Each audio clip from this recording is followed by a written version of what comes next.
Então, olá, alunos, espero que esteja tudo bem com vocês. E mais uma semana se passou, e essa semana iremos estudar o capítulo 12: Escravidão e tráfico de escravos no Atlântico. Conceito de escravidão.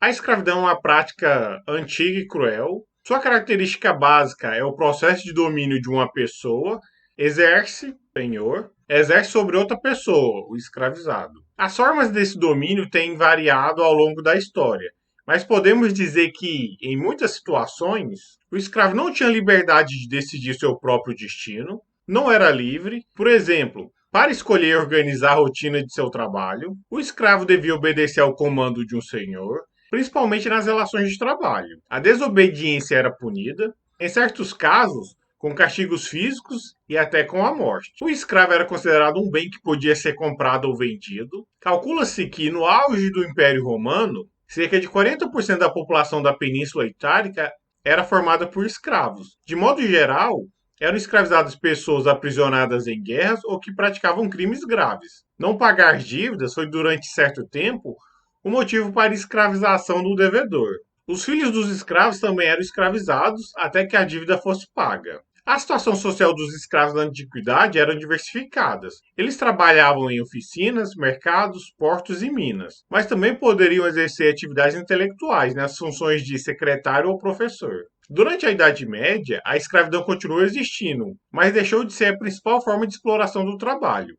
A dominação adquiriu uma forma de servidão, no qual o servo trabalhava na terra para o seu próprio sustento e para manter o senhor feudal. O servo tinha de ser protegido pelo senhor feudal, podia ser proprietário de alguns instrumentos de produção e não podia ser vendido. A partir do século XV, a época da expansão colonial europeia, foi criada a escravidão moderna. Essa forma de escravidão tornou-se muito lucrativa para os estados europeus que controlavam o fluxo de escravizados na África para a América. Milhões de homens e mulheres negros foram arrancados de seus continentes e separados do seu povo, das suas línguas e da sua cultura.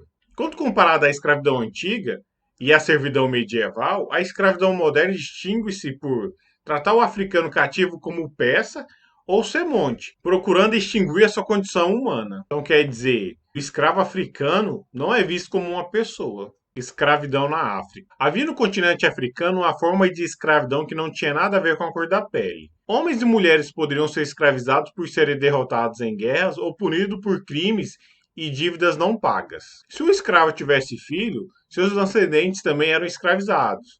Por isso, a escravidão na África atingia a linhagem ou a família das pessoas. Grande parte da África, os cativos cumpriam ordem de seus senhores, dependiam deles para obter alimento, vestimento e moradia. O trabalho escravo era utilizado na agricultura, no artesanato e na mineração, no comércio, etc.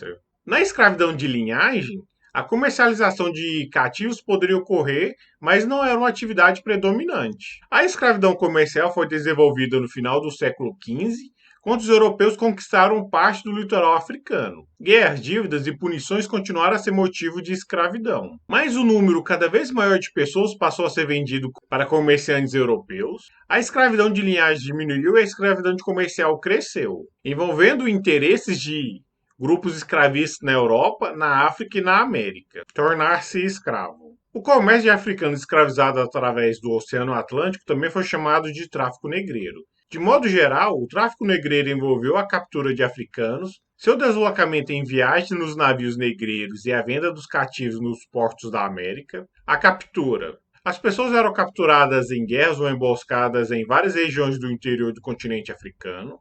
Feitas prisioneiras, eram levadas para a região do litoral. Se fosse necessário, percorriam mais de 400 quilômetros a pé. Estima-se que mais de 10% dos cativos morriam no caminho em direção às costas da África. No litoral, as pessoas aprisionadas eram colocadas em barracões precários e com pouca ventilação. Podiam ficar dias ou até meses amontoadas nesses barracões esperando a gente suficiente para encher um navio. Antes de serem embarcados, os cativos eram marcados com ferro em brasa no peito ou nas costas. Essa marca servia para identificar o traficante ao qual o cativo pertencia.